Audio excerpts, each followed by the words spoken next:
Shalom, shalom, Shabbat shalom à tous nos amis de Tropical 89 et tous nos auditeurs de Radio FM Espoir. Alors, aujourd'hui, nous allons parler d'un thème qui m'est très cher. Alors, c'est l'un des thèmes les moins connus que dans la communauté juive, que dans la communauté chrétienne. Alors, ce thème,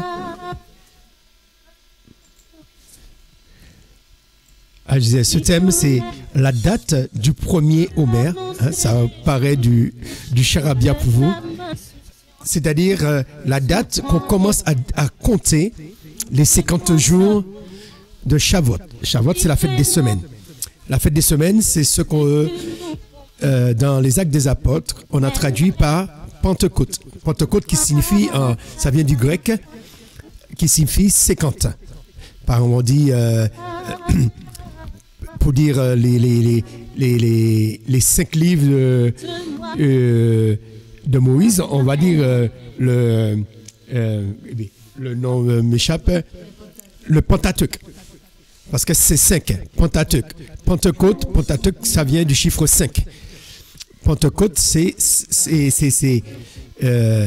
50. Voilà. Amen. Alors, nous allons parler comment, à partir de quand on commence à décompter ce jour. Et aujourd'hui, c'est une date qui est mal connue des chrétiens, mais aussi des juifs. Amen. Et on revient vers vous tout à l'heure. Amen. Amen, amen, amen. Amen. Alors, je disais que nous allons voir un thème qui est aujourd'hui qui n'est pas respecté par ni les juifs et ni les chrétiens. Et pourtant, les juifs et les chrétiens célèbrent la Pentecôte. Ouais. Et les juifs, ils célèbrent Shavuot. Et ils comptent bien 50 jours. Mais est-ce que les juifs et les chrétiens, parce qu'ils ont deux dates différentes, ça veut dire que soit il y a au moins un qui est dans l'erreur. Amen. Et nous allons voir que les temps fixés, parce que le Seigneur, il a fixé plusieurs temps. Amen. Amen. Il a fixé des temps. Et il y a des temps qu'il a fixés, ce sont des temps de... Déjà, le premier temps qu'il a fixé, c'est la nuit et le jour. Le Seigneur a fixé le commencement de chaque jour. Amen. Amen. Dans le livre de la Genèse, il nous est dit qu'il créa une nuit et un matin. Ça veut dire qu'il y a un temps pour la nuit, un temps pour le matin. Amen. Et le Seigneur, quand il a créé le temps de 24 heures, il a décidé que chaque 24 heures commencera à un moment bien précis. Qui veut dire le premier temps fixé, c'est au moment que chaque jour commence. Amen. Et au moment que chaque jour finit. Amen. Et le Seigneur a créé les astres pour cela. Amen. Et quel est l'astre qui marque le début d'une journée et la fin d'une journée? Le soleil. C'est le soleil. Le soleil. Il faut imaginer, ce n'est pas la montre. La montre a été inventée par l'homme. Mais la vraie horloge, c'est le soleil. C'est le soleil qui nous indique quand le jour commence et quand le jour finit. C'est le soleil qui nous indique quand on est au milieu de la journée. Lorsqu'on est au milieu de la journée, ça veut dire qu'il est midi. Ça veut dire que le soleil est au zénith. Alors, lorsqu'on dit qu'on suit le soleil ou la lune pour que Dieu a créé cela pour marquer les temps, certains vont vous dire que c'est de l'idolâtrie. Parce que tu observes le soleil. Mais le soleil est fait pour être observé.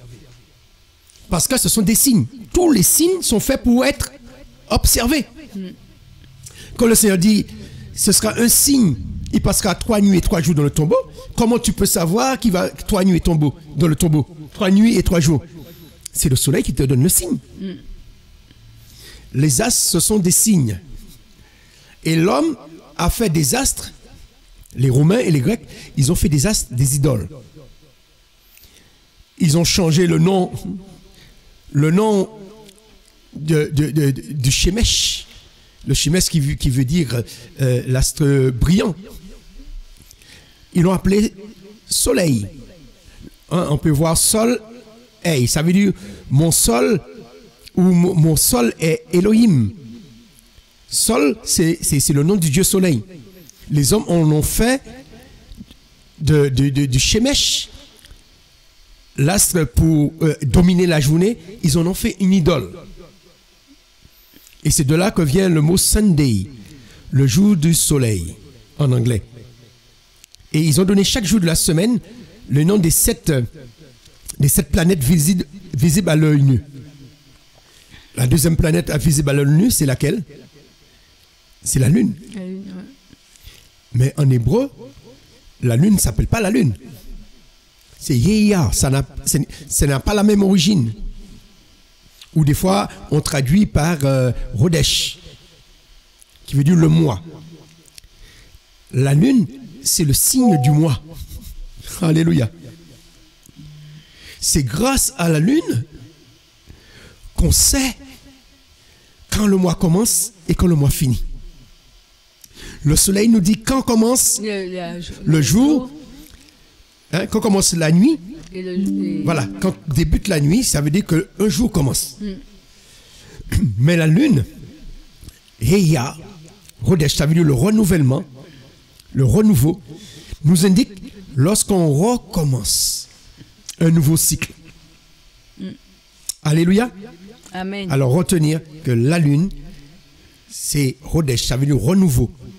C'est pour marquer les mois. Et dans la plupart des civilisations, vous pouvez faire l'expérience, vous qui êtes en Afrique, dans vos langues maternelles, vous allez voir que la traduction de la lune dans votre langue et la traduction du mois dans votre langue, c'est le même mot ou la même racine. La même racine, ça veut dire que vous avez les mêmes consonnes. Il peut y avoir une voyelle ou 2 voyelles qui changent. Amen. Amen. Faites l'exercice parce que l'homme a appris depuis Adam que le cycle des mois est fixé par la lune. Ce n'est pas les hommes qui fixent le cycle des mois. Et malheureusement, les chrétiens ont adopté un calendrier dont le mois n'est pas fixé par la lune. Mais le mois est fixé par l'homme. Le mois a été fixé par Jules César ou par du temps du calendrier grégorien qu'on a rajouté 29 jours au mois de février. Alors sachez que les mois ne font pas dans la Bible 28 jours, les mois ne font pas 29 jours, ni 31 jours, mais les mois font 29 jours et demi. Mais comme les jours commencent au coucher du soleil, c'est pourquoi chez les Juifs et dans la Bible, on compte, soit dans le mois on compte 29 jours, soit on compte 30 jours, pour rattraper les 2012 heures qui manquent. Alléluia. Amen. Alléluia. Alors, on vous retrouve.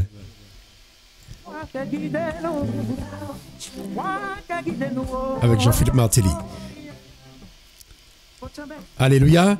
Alors, la première des choses que nous avons vues, c'est les jours. Dieu a fixé les jours et il a fixé les mois. Mais il a fixé aussi l'année. Il a fixé l'année. On peut voir cela dans Exode. Alors, on peut le voir dans Exode 2, Exode 12, verset 2.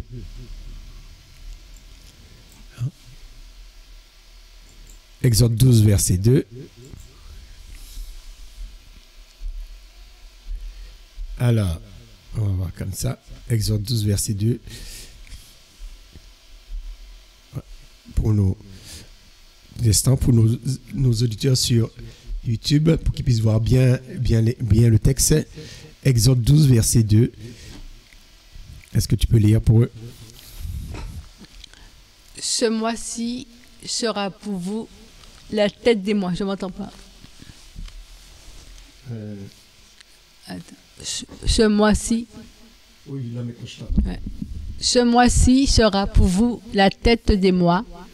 Il sera pour vous le premier des mois de l'année. Amen. Le Seigneur, il a fixé les jours. Il a fixé les mois. Mais entre-temps, dans les mois sont divisés par des jours, mais les mois sont divisés aussi par des semaines. Il a fixé, avant de fixer l'année, il a fixé les semaines. C'est-à-dire que lorsqu'il a fixé les semaines, c'est le jour qui s'est reposé, le 7e jour, il a fixé la semaine. Il a fixé quand la semaine commence, dans Genèse 1er, quand la semaine commence et quand la semaine se termine. Il a fixé les cycles des semaines. Amen. Amen. Et là, il dit à Moshe, là, il fixe quel est le premier mois de l'année. Et ce premier mois de l'année, il dit ce mois-ci, le mois dont il parlait, c'est le mois d'Aviv. Hein? Je crois que c'est au chapitre 13 qui nous donne le nom du mois. Exode chapitre 13, verset 4. Vous sortez aujourd'hui, voilà, verset 4, vous sortez aujourd'hui au mois d'Abib, hein, ça se prononce Aviv, ou ils appellent ça le mois de Nissan, dans le calendrier actuel chez les Juifs. Alors le mois de Nissan, ça vient de la période qu'ils étaient à Babylone, en déportation, et ça vient du babylonien. Hein. Les Babyloniens aussi, ce sont des Shémites, hein. Ils descendent de Shem, hein, et Babel. Et les Babyloniens, ils appellent ça le mois de Nissan. Nissan signifie commencement en babylonien, qui montre que même chez les Babyloniens, le mois de Nissan, pourtant ce n'était pas des Israélites. L'année commençait au mois de Nissan. Amen. Alors, le Seigneur a fixé son premier mois au mois d'Abib, Abib qui signifie printemps. Et pourquoi ça signifie printemps? Parce qu'il faut que le premier mois soit toujours au printemps. C'est la différence avec le calendrier musulman. Le calendrier musulman, ce qu'ils ont de commun avec le calendrier juif, c'est que les mois sont lunaires. Mais le calendrier musulman, l'année n'est pas solaire. L'année est lunaire. Tandis que le calendrier que Dieu a donné à Moshe, c'est un calendrier lunisolaire. Ça veut dire que les mois sont lunaires, mais l'année est solaire. Qui veut dire que le soleil fixe les jours, mais le soleil fixe quoi encore? Le soleil fixe les saisons. C'est le soleil qui fixe le printemps. C'est le soleil qui fixe l'été. C'est le soleil qui fixe l'automne. Et c'est le soleil qui fixe l'hiver. Et quand le Seigneur dit ce mois-ci sera le mois d'Abib, ou même on parle des épis, ça veut dire que le mois d'Abib, ça veut dire le mois du printemps. Qui veut dire en hébreu, le premier mois s'appelle printemps. Hein, printemps, ça fait comme premier. Qui veut dire que les saisons commencent par le printemps. Le printemps, c'est la première saison. Mais aussi le printemps, le mois du printemps, le mois appelé printemps, c'est le premier mois de l'année. Ce mois-ci sera la tête. Ça veut dire que ce sera le commencement de tous les mois. Ce sera le premier mois de chaque année. Qui veut dire que le calendrier que le Seigneur donne, c'est de façon que le premier mois de l'année soit toujours au printemps. Et ce qu'il faut comprendre, avec la différence avec le calendrier musulman, c'est que l'année lunaire a 354 jours. Et l'année solaire, comme le calendrier grégorien, a 365 jours ou 366 jours. Tous les 4 ans, ils ajoutent. Qui veut dire que tous les 2 ou 3 ans, disons tous les ans, le calendrier lunaire perd 10 jours. Et pour avoir un mois, il faut environ 30 jours, 29 jours et demi. Qui veut dire que tous les 3 ans, on perd un mois. Et c'est pourquoi, tous les 3 ans, dans le calendrier lunisolaire, on rajoute un mois. De façon que, puisque le repère, le temps qui est fixé, le premier mois de l'année, Dieu a fixé le premier mois de l'année. C'est de façon que le premier mois de l'année soit toujours au printemps. Toujours au printemps. Toujours au printemps. Qui veut dire que le printemps, c'est le soleil qui fixe. Ça veut dire qu'à l'équinoxe du printemps, que le premier mois commence. Le premier mois ne commence pas avant l'équinoxe du printemps. C'est pourquoi c'est un calendrier lunisolaire. Les mois sont lunaires, mais c'est le soleil qui fixe, on est au printemps. Et ce premier mois doit être toujours au printemps. Et le Seigneur a fait les choses d'une manière extraordinaire, qui fait que ce mois, j'essaie de l'agrandir pour nos auditeurs, voilà. C'est d'agrandir. C'est un mois qui commence toujours par un jour impair. Alors, ce que je ne vous ai pas dit, les jours dans la Bible, les jours dans le Genèse, ce n'est pas dimanche, lundi, ce ne sont pas ces noms-là. Ces noms-là, ce sont les noms que les Romains ont dédiés aux idoles. Lundi, c'est dimanche, c'est le dieu soleil. Le dieu soleil. Lundi, c'est le dieu Luna, la lune. Mardi, c'est le dieu Mars, qui est le dieu de la guerre. Mercredi, c'est le dieu de Mercure.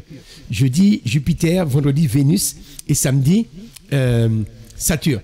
Le Seigneur n'a pas donné à chaque jour les noms ni des planètes, ni des noms des dieux que les hommes, puisque les hommes n'existaient pas encore, quand il a nommé les noms des jours.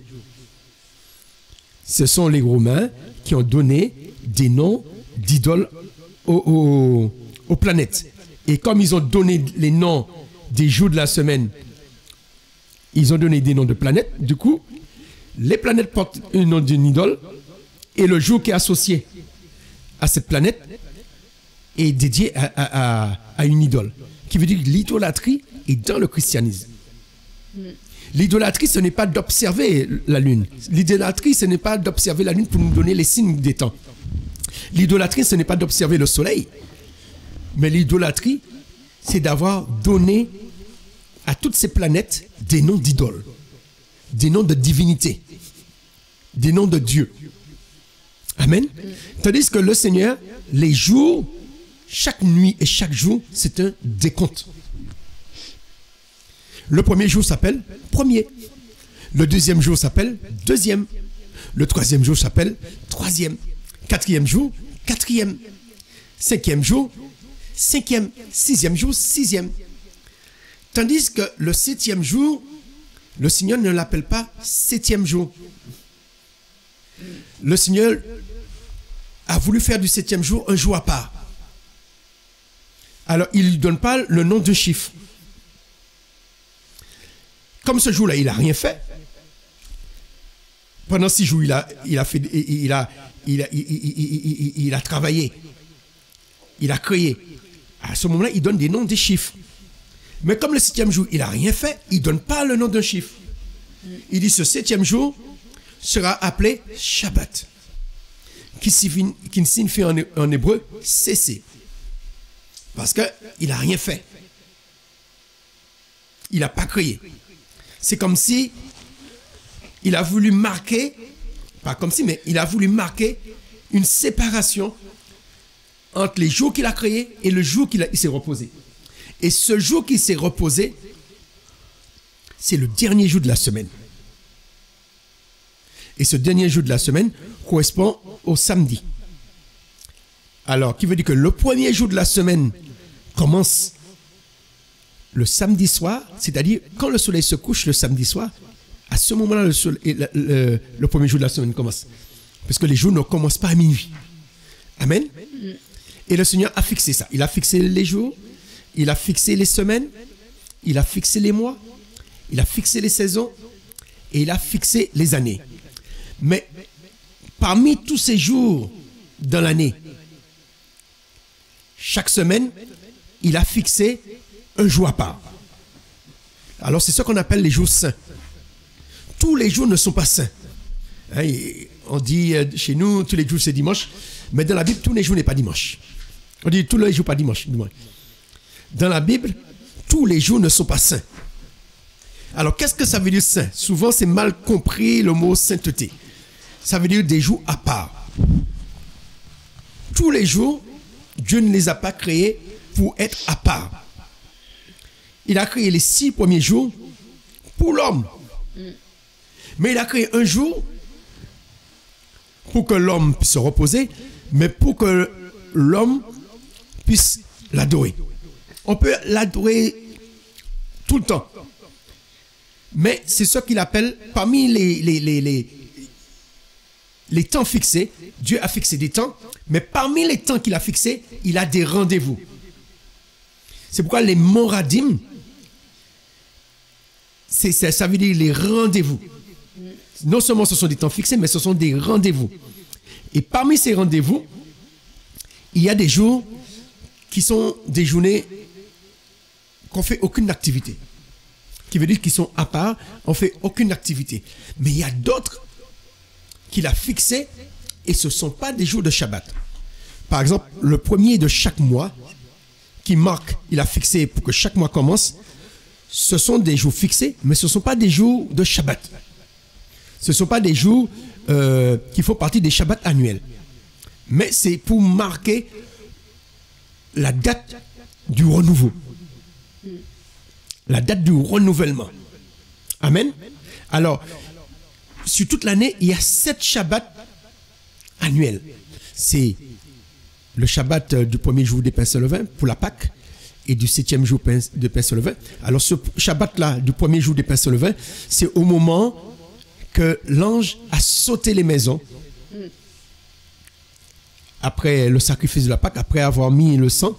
L'ange a sauté les maisons et le Seigneur a épargné les vies des enfants d'Israël et a frappé les premiers-nés de la maison des Égyptiens, des maisons des Égyptiens. Amen. Amen. Et puis il y a le 7e jour des pains sans levain, parce qu'ils ont pris 7 jours sans que la pâte se lève.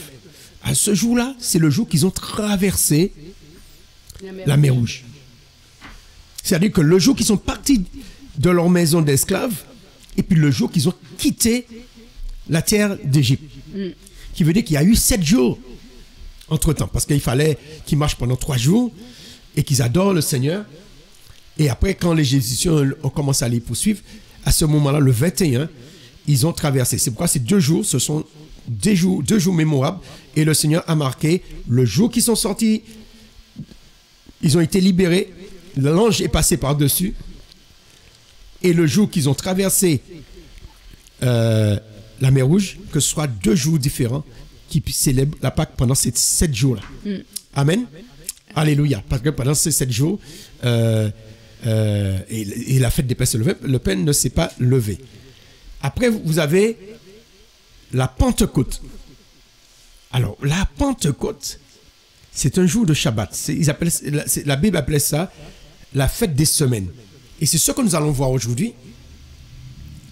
À quel moment qu'on commence à décompter ces 50 jours? Chez les Juifs, hein, nous allons voir que chez les Juifs, on va voir qu'est-ce que la Bible dit. Dans le livre de Lévitique qui nous explique Lévitique 23. Parce que toutes les fêtes, le Seigneur donne des dates. Sauf le Shabbat et la fête des semaines, il ne donne pas de date. Le Shabbat, c'est le 7e jour. Hein, Lévitique 23, verset 3. On fera son travail 6 jours, mais le 7e jour est le Shabbat. D'accord? Et sera une 7 convocation. Les Juifs savent quand est-ce qu'est le Shabbat. Amen. Parce que pendant le Shabbat, il y avait quoi? Eh bien, la manne ne tombait pas. Pendant le Shabbat, les cailles ne tombaient pas. Le 6e jour, ils avaient un double. Là, ils pouvaient observer le cycle du Shabbat. Et le Seigneur dit qu'il les a appris. C'est quand le Shabbat? Et jusqu'à maintenant, grâce aux Juifs, nous connaissons le jour du Shabbat, hein, qui tombe le samedi. Même si chez les chrétiens, ils ont mis dimanche 7e jour, le dimanche, c'est le premier jour de la semaine. Là, on sait. Mais le Seigneur ne donne pas de date. Contrairement à la Pâque, il dit le 14e jour du mois, du premier mois. Il donne une date. Pour les pains sans levain, il dit, le verset 6, le 15e jour du mois. Et il dit que pendant 7 jours, qui veut dire qu'il va tomber le 21. On a des dates. Mais on n'a pas la date que le prêtre balance la gerbe pour le décompte. Il est dit simplement, parle aux enfants d'Israël et dis-leur, quand vous viendrez sur les terres que je vous ai données et que vous ferez la moisson, vous apporterez au prêtre la première gerbe de votre moisson. Il est dit quoi? La première gerbe. Mais il ne donne pas la date. Et c'est pourquoi beaucoup ne savent pas quelle est cette date. Après, il dit au verset 11, tu peux lire pour nous. Et il agitera cette gerbe-là devant Yahweh, afin qu'elle soit agréée pour vous. Le prêtre l'agitera le lendemain du Shabbat. Alors, il dit le lendemain du Shabbat. Alors, si je peux vous montrer un calendrier, mais parce que là, on est au premier mois. Alors, si on monte le calendrier, voilà. Alors, ici, j'essaie d'agrandir pour nos auditeurs.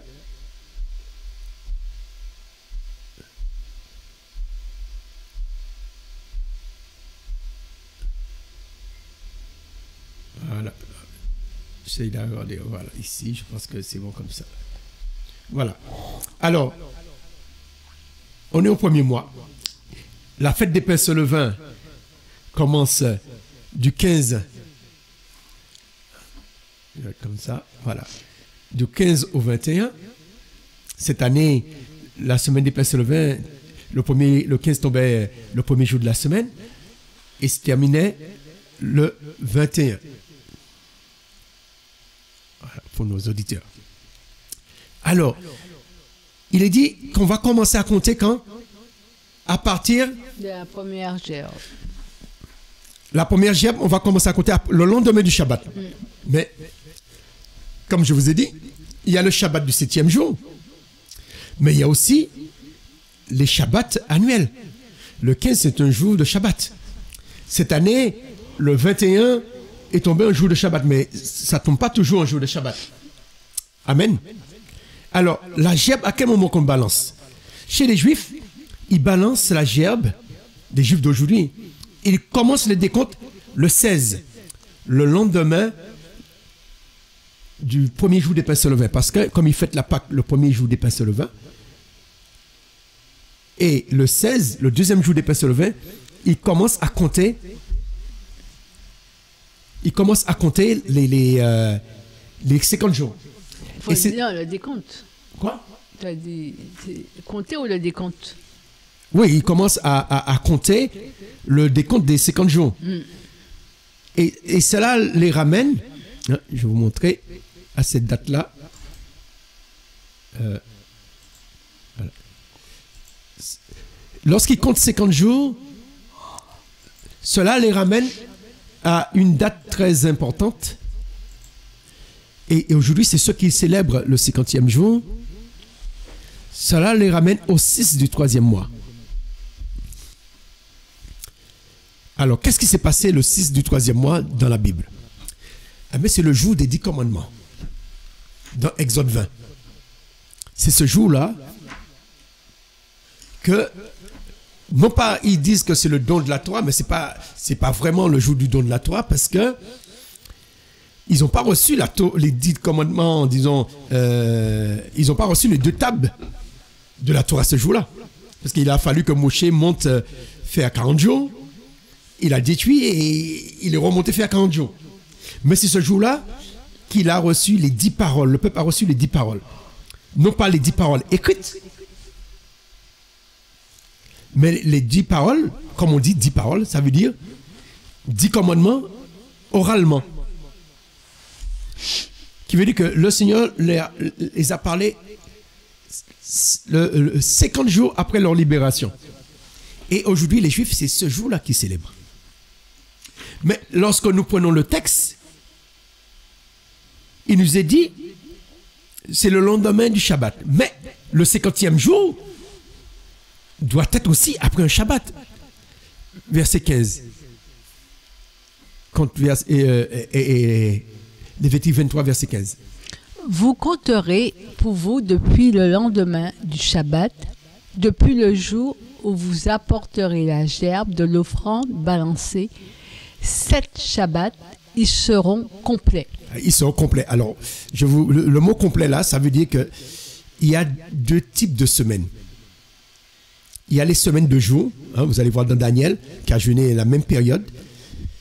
Les semaines de jour, ça veut dire que du premier,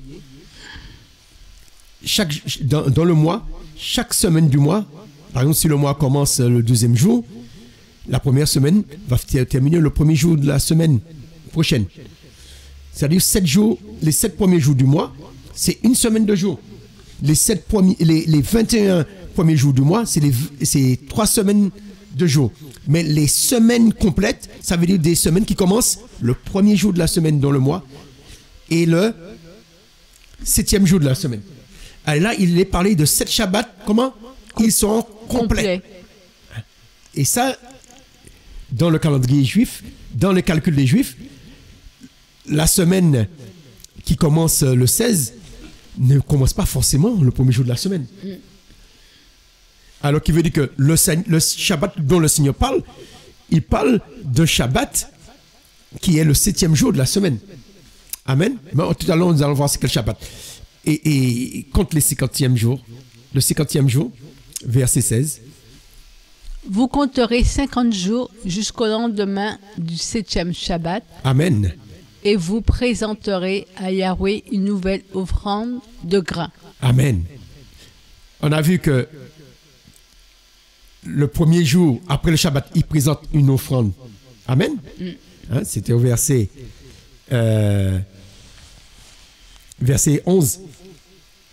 Et il agitera cette gerbe-là devant Jéhovah, afin qu'elle soit agréée pour lui. Le prêtre l'agitera le lendemain du Shabbat.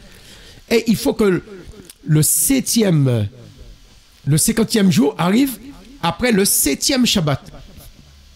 Le lendemain du 7e Shabbat. Et selon le calendrier juif, le 6 de cette année tombera après un dimanche. Le dimanche n'est pas un jour de Shabbat. Chaque année, ça tombe un jour différent. L'année prochaine, ça peut tomber le mercredi, c'est-à-dire le 4e jour, qui veut dire que le mardi n'est pas un jour de Shabbat. Qui veut dire que le Seigneur n'a pas dit le 6 du 3e mois, vous allez balancer la nouvelle gerbe. Amen. La première gerbe est balancée après un Shabbat. Et la deuxième gerbe après un Shabbat, qui veut dire, pour que ça fasse 50, étant donné que les semaines ont 7 jours, qui veut dire que le 49e jour doit être un jour de Shabbat.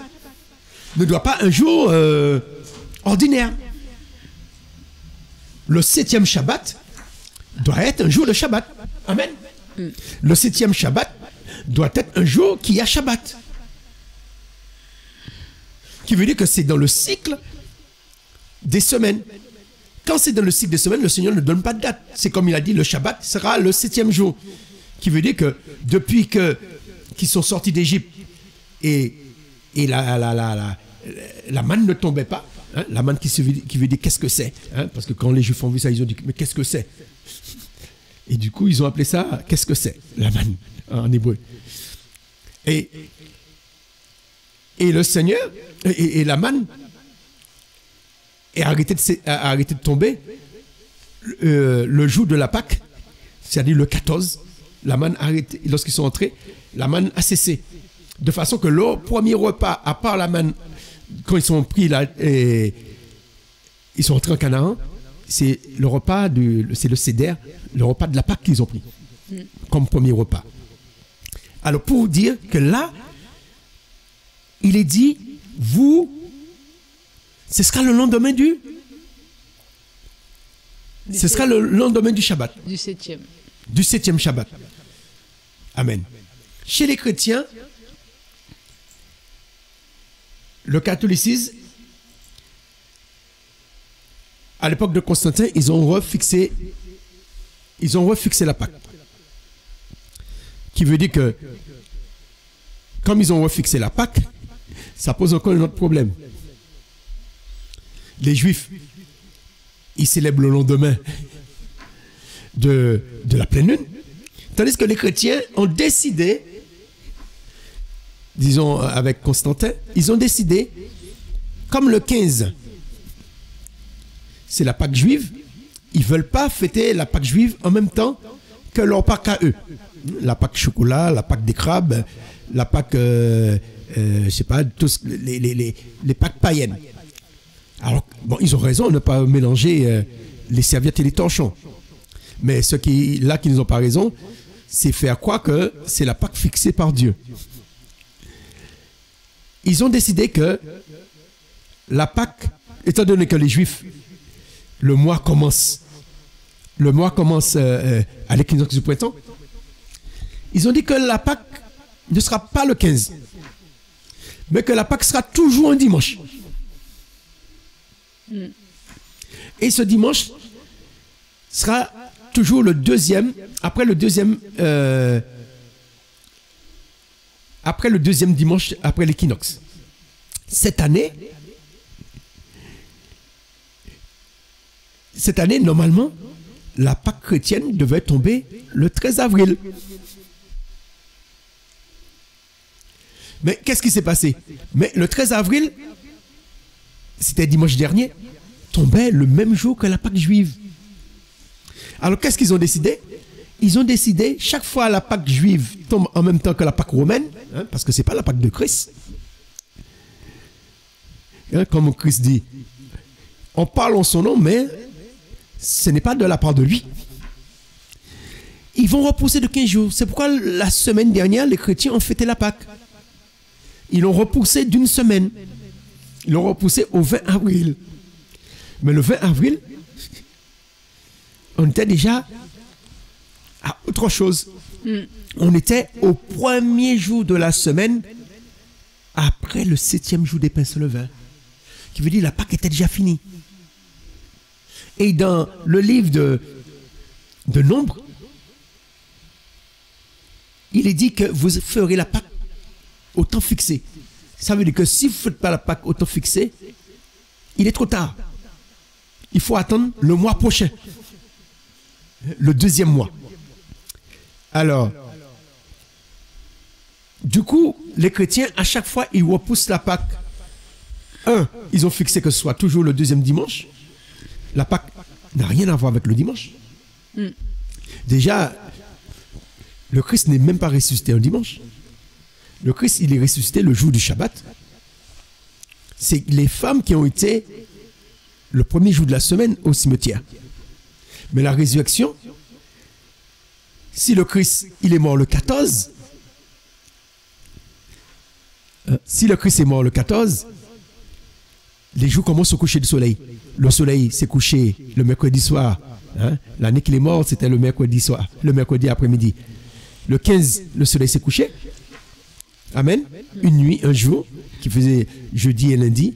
Jeudi et la nuit journée de mercredi soir à jeudi la journée. Le vendredi, c'est le jour que les femmes... Hein? Alors, la nuit jeudi, c'est ce Shabbat-là, c'est ce grand Shabbat qu'ils ont fait. Ils allaient couper les jambes pour qu'ils ne restent pas pendant la fête. C'est ce Shabbat-là, la fête des pains sans levain. Et après ce Shabbat, les femmes ont été préparées les parfums. Et après, elles se sont reposées. Et c'est le jour qu'elles se sont reposées que le Seigneur est ressuscité. C'est un jour de Shabbat. Amen. Qui veut dire que le Seigneur, lorsqu'il a été enterré, le premier jour qu'il a passé dans le tombeau, la première nuit, c'était la nuit du Shabbat, du premier jour des pains sans levain. Mais le dernier jour qu'il a passé dans le tombeau, c'était le Shabbat hebdomadaire. Amen. Amen. Alors, la gerbe sera balancée quand? Comme font les Juifs, le 16, après le Shabbat du premier jour des pains sans levain, le 22, après le 7e jour des pains sans levain, ou le 7e jour de la semaine, après la fête des pains sans levain. Parce que on ne peut pas balancer la gerbe pendant la semaine des pains sans levain. Pourquoi? Alors, dans Lévitique, il nous est dit qu'on ne peut pas, on mange pas, avant de balancer la première gerbe là, on ne mange pas quoi? Du pain. On ne mange pas de pain. Verset 14, tu peux lire pour nous? Vous ne mangerez ni pain, ni grain rôti, ni caramel, jusque dans l'os de ce jour, jusqu'à ce que vous ayez fait venir l'offrande de votre Elohim. Amen. Qui veut dire que lorsqu'ils vont apporter l'offrande, ils ne vont pas manger de pain jusqu'à ce que vous ne mangez pas de pain. Pendant la fête des pains sans levain, on mange du pain. Amen. Amen. Alors, cette année, ce n'est pas le bon exemple. Mais on peut prendre un exemple comme l'an dernier. L'an dernier, on va prendre le 15 de l'an dernier. Le 15 de l'an dernier, puisque le 15 de cette année tombe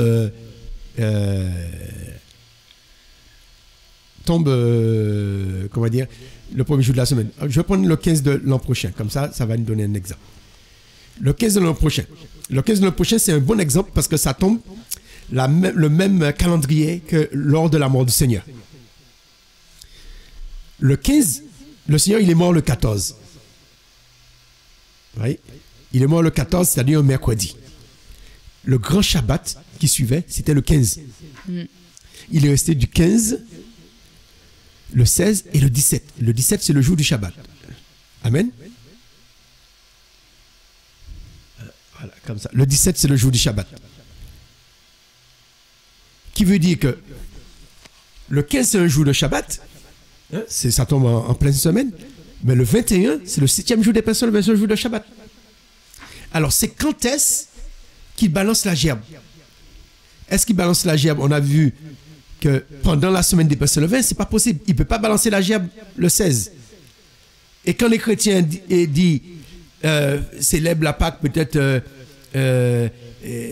pendant la semaine des pains sans levain, c'est-à-dire que par exemple c'est le 17. Les chrétiens vont faire la Pâque le 18. Hein. Quand la Pâque tombe chez les Juifs le 15, les chrétiens font la Pâque le 18 du calendrier juif.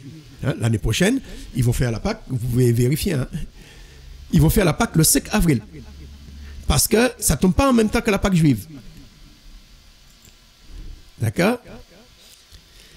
Parce que le 17, c'est un jour de Shabbat. Mais est-ce que le jour qu'on balance la gerbe, est-ce que c'est le lendemain du jour de la résurrection? Non, parce qu'il est ressuscité pendant la semaine des pains sans levain. Le lendemain du jour de sa résurrection, on ne mange pas de pain. Qui veut dire que le Seigneur, le jour de sa résurrection, c'était un jour de Shabbat.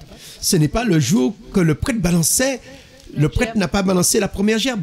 Il balançait la première gerbe, déjà un premier jour de la semaine, mais il ne pouvait pas balancer la gerbe pendant la semaine des pains sans levain. Alors souvent on dit, parce qu'il est marqué qu'il est le prémisse parmi ceux qui étaient morts. Mais ça ne veut pas dire qu'il est ressuscité, ni le jour de la première gerbe, et ni le jour des prémices. Le jour des prémices, on va voir, c'est quand ce jour-là.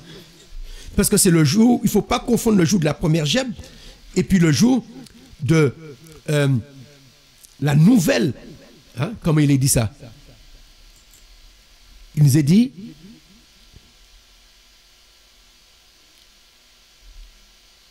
il agitera, c'est-à-dire le jour de la nouvelle offrande, comme il est dit ça,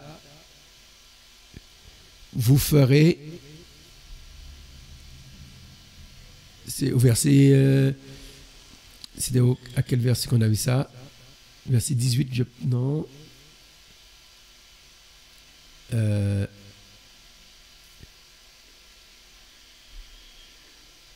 C'est au verset 16 peut-être. Voilà, au verset 16. Il dit, et vous présenterez à Jéhovah une nouvelle offrande de grain. Une nouvelle offrande de grain. Il ne faut pas confondre la première offrande et la deuxième. Et la nouvelle offrande de grain. Et c'est cette nouvelle offrande, on verra tout à l'heure, qui est le jour des prémices et le jour de la fête de la moisson. Et aujourd'hui, dans le christianisme et comme le judaïsme, pour eux, ces deux offrandes-là se font en même temps. La nouvelle offrande de grain, le 50e jour, et la première offrande, qui est le lendemain du Shabbat, au verset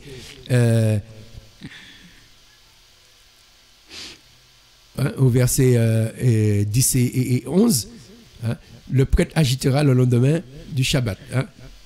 Cette première offrande, la gerbe, ils apportent au prêtre, vous apporterez au prêtre la gerbe, la première gerbe de votre moisson, le verset 10. On confond ces deux jours-là. Tandis que le verset 10 donne le décompte. La première gerbe, il est bien précisé quoi? La première gerbe. Et tandis que le 50e jour, c'est une nouvelle offrande.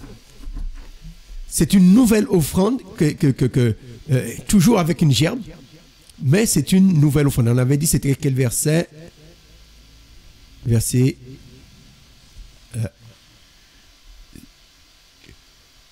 nouvelle offrande, on avait dit, c'est quel verset? Verset 16. Une nouvelle offrande de grain. Amen. Alors, pour revenir, chez les catholiques, à l'année prochaine, ils vont célébrer toujours, ils vont faire le décompte à partir du premier jour de la semaine. Amen. Mais cette année, comme le 15 est tombé le deuxième dimanche après l'équinoxe, ça tombe en même temps que la fête de la Pâque juive. Alors eux, ils ont repoussé à la semaine dernière, qui était le calendrier pour eux, qui était le 20 avril. Et ils ont repoussé. Mais le Seigneur, sa Pâque, il ne repousse pas sa Pâque. Amen. La Pâque, c'est toujours fixé. C'est le soleil qui fixe. C'est le jour de la pleine lune. Amen. Amen. Alors maintenant, on va pouvoir décortiquer. On a vu... avant de prendre celui-là, on va prendre celui de l'année prochaine. Comme ça, ça va nous préparer déjà pour l'année prochaine. Parce que celui de ce mois-ci, le 22 tombe et tombe un jour le lendemain de la Pâque. le lendemain du mois du 7e jour des pains sans levain. Alors, par exemple, l'année prochaine, le 15 sera un jeudi. Les Juifs vont fêter. Le 17 sera le jour de la résurrection, qui tombera le jour du Shabbat. Le 18, le jour que les femmes ont été au cimetière, ce n'est pas ce jour-là qu'il faut commencer le décompte. Et les chrétiens vont commencer le décompte des 50 jours ce jour-là. Et c'est pas ce jour-là. Et c'est pas ce jour-là.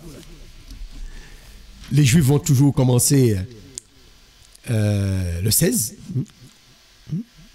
Ils ont un décalage de 3 jours entre les deux.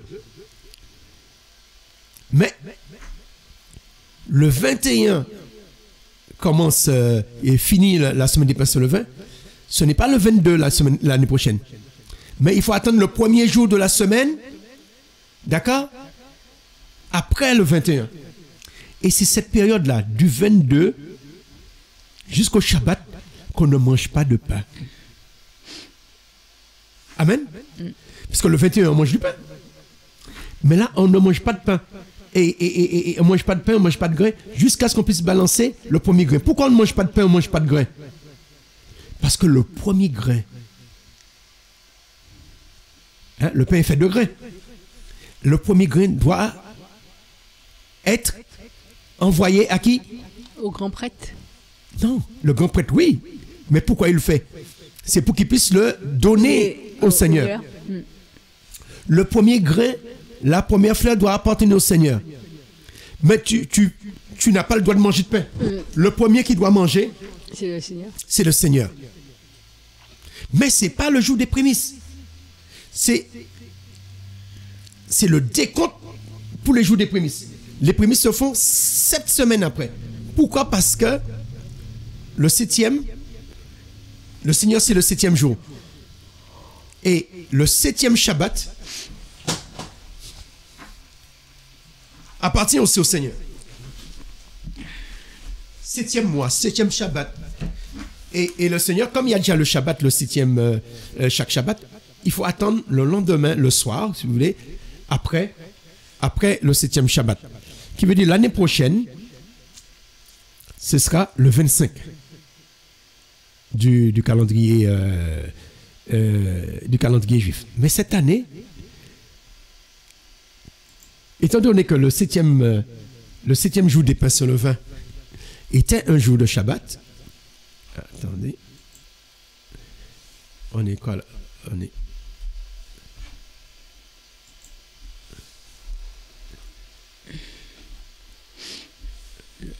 Attendez.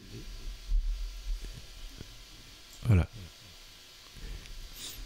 Étant donné que cette année, le 7e jour, ça arrive très rarement. Aïe, aïe, aïe.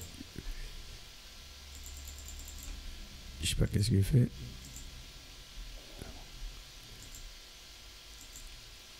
Voilà. Je vais agrandir pour les auditeurs. Attends, je vais revenir. Parce que là... Voilà. Alors, cette année, exceptionnellement,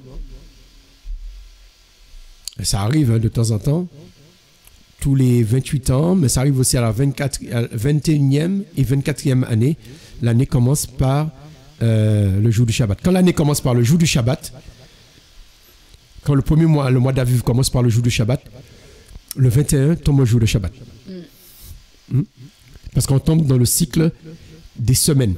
Les cycles, on a le même cycle des semaines, le cycle de la création. Du 1er au 7, c'est la première semaine, c'est la semaine de la création, les 7 jours de la création. La deuxième semaine, du 8 au 14, ça commence la semaine c'est cette semaine qu'on pourrait appeler la semaine 7. Mais la semaine 7 ne commence pas le dimanche des rameaux, mais cette semaine 7, c'est-à-dire les 7 jours avant la mort du Seigneur, qui commence au moment que Myriam a oint ses pieds. Le lendemain, il est entré à Yerushalayim. Après, il a chassé, le 3e jour, il a chassé les voleurs du temple. Le 4e jour, il a maudit le figuier. Le 5e jour, c'était son dernier jour au temple, et quand il a dit à la femme qu'elle a mis plus que les autres, et qu'il a dit aux disciples qu'il ne restera plus pierre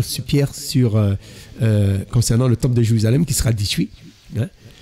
Et le 7e jour, qui est le jour que Hava a été créé, amen, mais aussi le jour que les disciples ont été préparés, la scène. Et le jour qu'ils ont mangé la scène, et que la manne, le 7e jour du premier mois, le 7e jour voilà, de la semaine, ce sont des semaines de jours. Cette année, ce sont des semaines de jours, mais en même temps, ce sont des semaines complètes.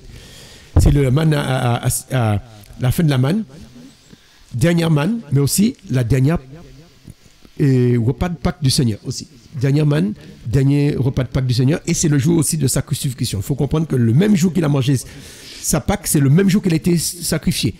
Il a mangé sa Pâque dans la nuit, mais ce n'est pas la veille. Parce que les jours commencent, c'était dans la même journée, parce que les jours commencent au coucher du soleil. Et puis la troisième, cette année, c'était la semaine des pains sans levain, qui a commencé un dimanche, qui a commencé le 15, a commencé un dimanche, et le 21, c'était un Shabbat. Et exceptionnellement, il n'y a pas de période cette année qu'on ne mange pas de pain. Parce que le 21, c'est le jour, comment dire, le 7e jour des pains sans levain, et en même temps, c'est le Shabbat. Le Shabbat du 7e jour des pains sans levain, en même temps, c'est le Shabbat hebdomadaire. Et c'est après ce Shabbat hebdomadaire que le prêtre balance la gerbe. Et c'est ce jour que Myriam avec les Israélites, avait chanté. Et c'est là qu'on commence à compter les semaines, les 7 semaines. Alors cette année, ça a commencé le 20 avril. Aujourd'hui, nous sommes à la fin du 7e, le 7e jour, le 7e jour du décompte de Pentecôte. Mais comme les chrétiens, cette année, n'ont pas fait la Pâque le 15 du mois du calendrier juif, ils l'ont fait le 22, qui veut dire qu'ils l'ont fait le jour qu'on balance la gerbe. Et étant donné que les chrétiens, ils comptent les 50 jours à partir du dimanche de leur Pâque, qui veut dire que cette année, la Pâque romaine, disons la Pentecôte romaine, tombera à la même date de la fête des semaines. Le 50e jour tombera à la même date. Amen. Alors, ce 50e jour, et on va revenir sur cela tout à l'heure. Ce 50e jour, alors ça va tomber le 2e mois, le 3e mois, mais ce sera au milieu du 3e mois.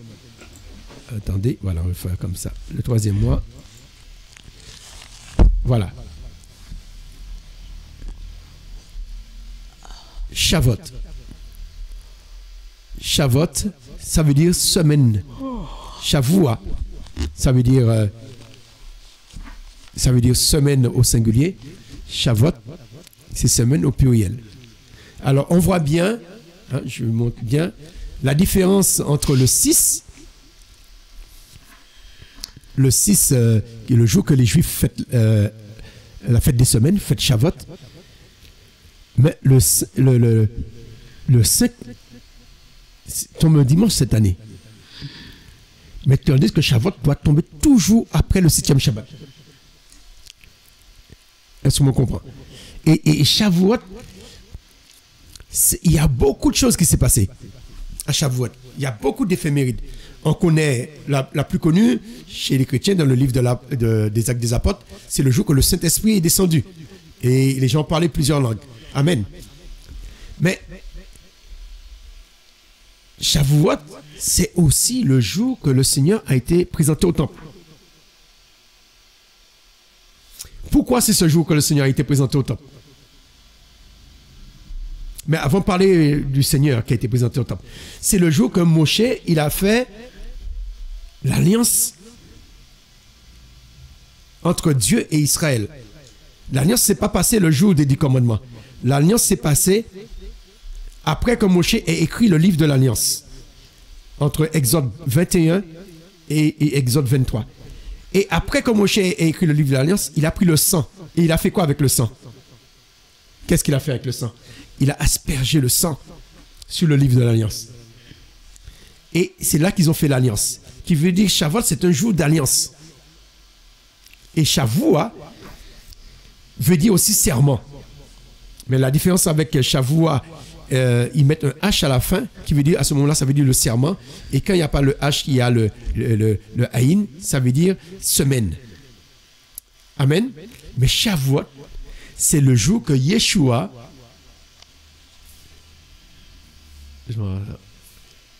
voilà, je vais mettre comme ça pour les, voilà, j'ai pas bien mis pour nos auditeurs. Voilà. Shavuot, c'est le jour que Yeshua a été présenté au temple. Pourquoi? C'est ce jour-là qu'il a été présenté au temple. On revient dans Lévitique 23. Alors, lisons Lévitique 23. Il nous est dit, alors, nous allons lire le verset qui parle des prémices. Des prémices. Voilà. Est-ce que tu peux lire pour nous verset 20? Le prêtre les agitera avec le pain des prémices et avec les 2 agneaux en offrande agités devant Yahweh. Ils seront consacrés pour Yahweh, pour le prêtre. Alors, il est dit qu'il va l'agiter. Il va agiter quoi? La nouvelle offrande. La nouvelle offrande qui nous est parlée au verset 16. Vous présenterez à Jéhovah une nouvelle offrande de grain. Et cette nouvelle offrande de grain, le verset 20, le prêtre les agitera avec les pains des... Avec les pains des... Prémices. Avec les pains des prémices. Les prémices se font le 50e jour. Les prémices se font lorsque le prêtre va agiter la nouvelle offrande. Lorsqu'il va agiter la nouvelle offrande devant Yahweh. Et ce jour-là, par contre, sera un jour de Shabbat. Sera pour vous. Ils seront consacrés à Jéhovah pour le prêtre. Et il est dit, verset 21, vous publierez en ce jour-là une sainte convocation, vous ne ferez aucun travail, aucun service. C'est un statut perpétuel dans toutes vos demeures et vos descendants, qui veut dire jusqu'à aujourd'hui. Qui veut dire que la nouvelle offrande, c'est à ce moment-là qu'on fait les prémices. Alors, les prémices, c'est quoi? On offre non seulement les grains, mais on offre aussi on consacre le premier mâle de tous les animaux. Mais le Seigneur, quand il a touché les premiers mâles en Égypte, il a touché les animaux, mais il a touché qui encore? Les premiers garçons. Les premiers garçons, qui veut dire que le premier mâle qui sort de la matrice est consacré. Yeshua, est-ce qu'il est le premier mâle de Myriam? Yeshua, est-ce qu'il est le premier mâle de Myriam? Oui. Oui. Qui veut dire que lui aussi, il a été consacré. À quel moment qu'il a été consacré? Il a été consacré le jour des prémices. Amen. Mais on nous dit là que ce sera le jour des prémices. C'est le jour de la fête des semaines.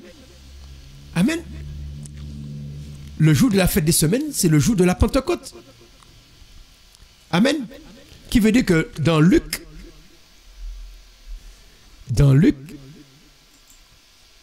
alors Luc 2,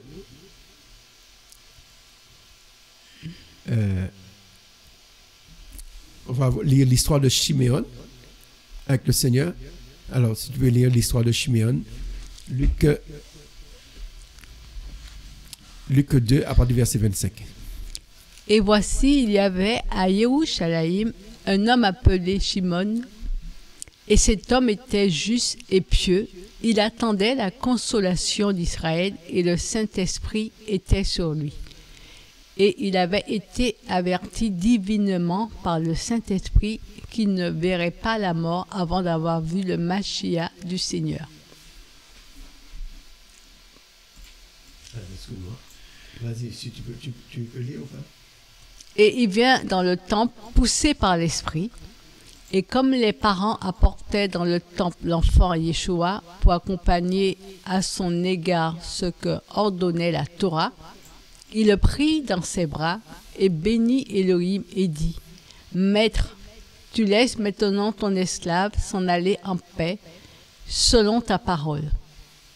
Parce que mes yeux ont vu ton salut que tu as préparé face à tous les peuples, la lumière pour la révélation des nations, et la gloire de ton peuple Israël. » Et Joseph et sa mère étaient dans l'admiration des choses qui étaient dites de lui.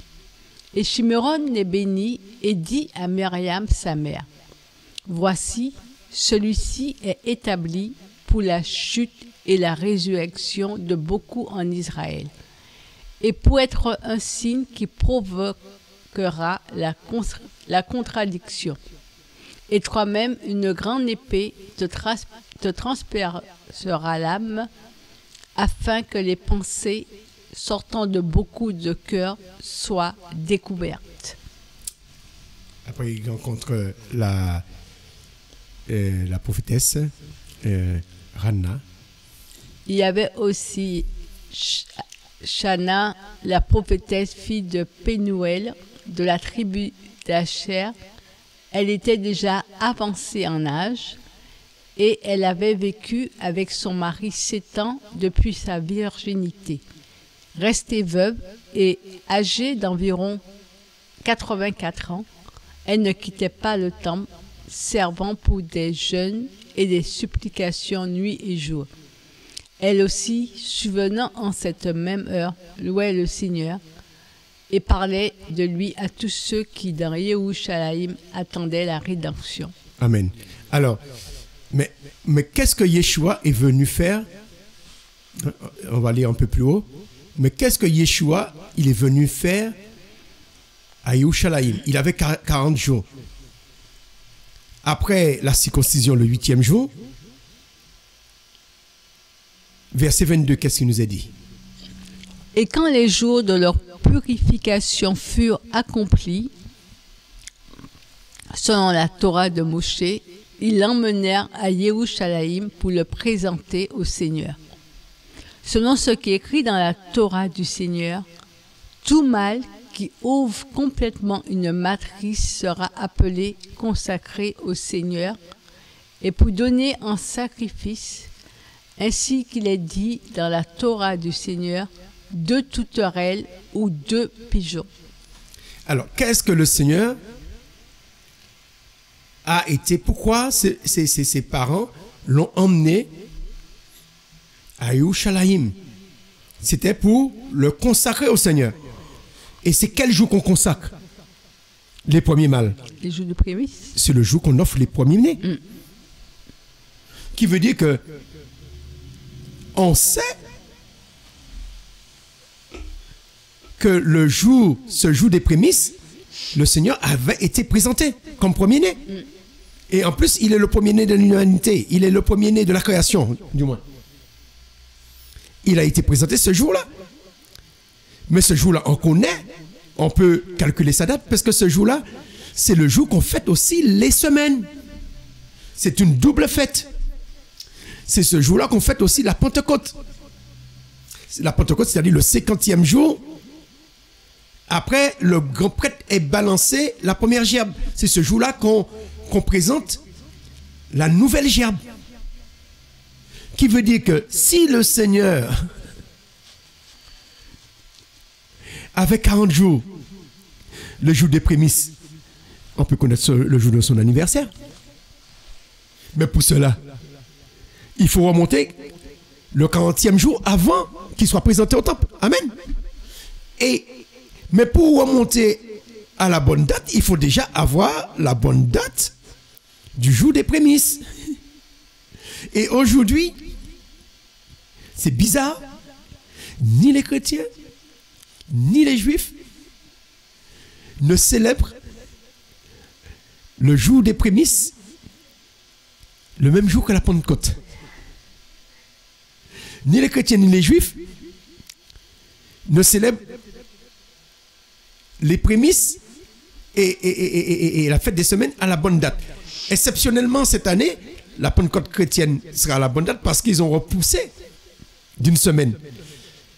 Parce qu'en réalité, la semaine, la fête des semaines, il faut que le décompte doit commencer après la semaine de Pâques. Non pas pendant la semaine de Pâques. La semaine de Pâques, c'est une semaine précède la semaine, les 7 semaines précèdent la semaine de Pâques, la semaine des pains sans levain précède la semaine, la semaine les 7 semaines. Lorsqu'on prend un exemple, par exemple, la semaine de Pâques est basée sur les semaines de jours. Le premier, ça peut être un jeudi comme l'année prochaine, un jeudi. Et la semaine se termine le mercredi, le 7. La deuxième commence le deuxième jeudi et finit le 14, le jour qu'on sacrifie la Pâque. Le 7e jour de la deuxième semaine de jour. La 3e semaine de jour, c'est la semaine des pains sans levain. Daniel, dans le livre de Daniel, il nous précise qu'il a jeûné pendant 3 semaines de jour. C'est Daniel 9, je pense, qui parle de 3 semaines de jour. Ça veut dire qu'il a jeûné du 1er au 21. Mais la différence avec les semaines de la fête des semaines, ce sont des semaines, comme on dit, complètes. Ce sont des semaines qui commencent le premier jour de la semaine. Chaque semaine commence au premier jour de la semaine. Et chaque 7e jour, c'est le jour du Shabbat. Le 7e jour jusqu'au 49e jour doit être un jour de Shabbat. Amen. Amen. Qui veut dire que la fête des semaines et la fête des prémices doit être toujours le lendemain du 7e Shabbat. Et c'est à partir du lendemain du 7e Shabbat, il faut remonter 40 jours avant. Par exemple, l'année prochaine, c'est intéressant parce que ce sera le même calendrier que l'année de la mort du Seigneur, mais aussi ce sera le même calendrier que l'année de sa naissance. Qui veut dire que l'année prochaine, la fête des semaines, sera le 15, l'année prochaine. Le 7e Shabbat va tomber le 14. Et ce sera le 15, la fête des prémices. Et lorsqu'on va remonter 50 jours, le 50e, disons, pas le 50 jours, 40 jours avant, on va tomber au milieu de la semaine et on va tomber le 5. L'année prochaine, la date de la naissance du Christ sera le 22 avril, le 5. Mais cette année, le 5, ça tombe un jour de Shabbat. Le 5, c'est un jour de Shabbat. Alors le 5, c'est quand? Ce sera le combien? Le samedi 3 mai. Et c'est quand le samedi 3 mai? Aujourd'hui, regardez, le samedi 3 mai, aujourd'hui, une semaine avant, aujourd'hui, nous sommes le 26. D'accord? Le 3, c'est la semaine prochaine. Dans 8 jours,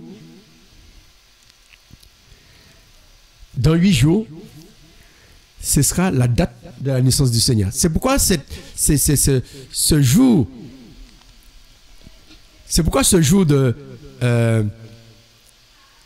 ce jour est très important. La date des prémices, c'est très important. Parce que la date des prémices, non seulement te donne la date de la Pentecôte, disons la date de la première gerbe, qu'on balance la première gerbe, est très importante, parce que ça nous montre à partir de quel Shabbat qu'il faut compter les 7 semaines. Il faut que ce soit le lendemain de Shabbat, mais il ne faut pas que ce soit pendant la fête des pains sans levain. Il faut que ce soit après la fête des pains sans levain, parce qu'on ne mange pas de pain avant. Et à partir du lendemain de ce Shabbat, l'année de sa résurrection, eh ben, le 5 tombait un mercredi, comme pour l'année de sa mort. Et c'est comme ça, dans un calendrier lunaire,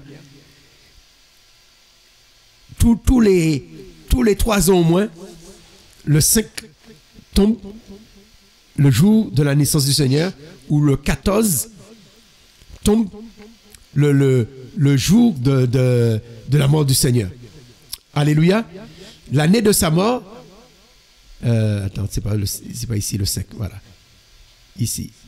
Cette année, le 5, c'est le jour du Shabbat. L'année prochaine, le 5 va tomber le jour qu'il est né et le jour qu'il est mort. Amen. Amen. Voilà. C'est pourquoi il est important de connaître quand est-ce qu'on balance la première gerbe, parce que c'est la première gerbe qui détermine le 40e jour que le Seigneur a été présenté au temple. Amen. Voilà. C'était ce que je voulais partager avec vous, l'importance. Alors, pour rectifier, pour revenir, alors aujourd'hui, nous sommes le 28. La gerbe a été balancée le 22, c'est-à-dire dimanche dernier. Et le 5, l'année que le Seigneur est né, parce que le Seigneur n'est pas né en l'an 0. L'an 0 n'existe pas. Le Seigneur est né en l'an moins 6. En l'an moins 6, qui veut dire 7 ans avant notre ère, avant l'an 1. Et l'an moins 6, le 5 était un mercredi. Amen. Cette année, c'est un jour de Shabbat. Mais très souvent, tous les 3 ans environ, le 5, tu vois, tous les 3 ans, le 5 tombe un mercredi. L'année prochaine, ça tombe un mercredi. L'autre année qui suit encore, ça tombe un mercredi. Hein. C'est très souvent, ça tombe un mercredi. Après une autre année, ça tombe un lundi. Après une autre année, vendredi. Et ça revient un mercredi. Ça vous revient très souvent. Très, très, très souvent. Hein. Très, très souvent. C'est comme là pour la Pâque aussi. Pour la Pâque, très souvent, la Pâque tombe un mercredi aussi. Hein. Par exemple, cette année-là, l'année d'avant, bon, voilà. Cette année, ça tombe, est tombé, le 14 est tombé un samedi. L'année prochaine, ça tombe un mercredi. Comme pour l'anniversaire du Seigneur. La même année, la Pâque tombe un mercredi, l'anniversaire du Seigneur aussi tombe un mercredi. Amen. On peut voir un mercredi, on peut voir pour la Pâque un mercredi. Qui veut dire que le jour que le Seigneur est mort, il est mort au milieu de la semaine. Alléluia. Amen. Voilà, c'est pourquoi il faut connaître, ce jour-là est respecté par personne. Ce n'est pas un jour de Shabbat, le jour qu'on balance la gerbe, la première gerbe, mais c'est le jour qu'on balance la première gerbe qui détermine le jour qu'on balance la nouvelle gerbe. Qui détermine le jour de la Pentecôte, qui détermine le jour des prémices, qu'on présente l'offrande des prémices. Voilà, c'est ce que je voulais partager avec vous. Et si tu as quelque chose à dire avant qu'on puisse nous séparer avec les auditeurs. Alors, qu'est-ce que tu peux dire par rapport à ça? Qu'est-ce que tu en tires? Que pour Pentecôte, il faut attendre le lendemain que le prêtre balance la gerbe pour compter les 50 jours.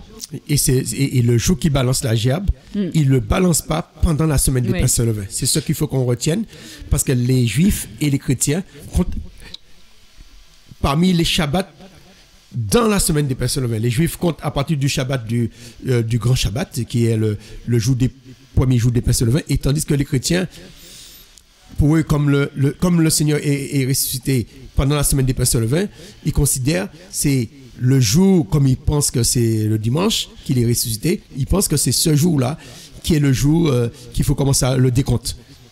Et l'erreur qu'ils font aussi, ils pensent que ce jour-là, c'est le jour qu'on balance la gerbe, mais ils pensent aussi que c'est ce même jour qu'on balance la première gerbe qu'il y a le jour des prémices.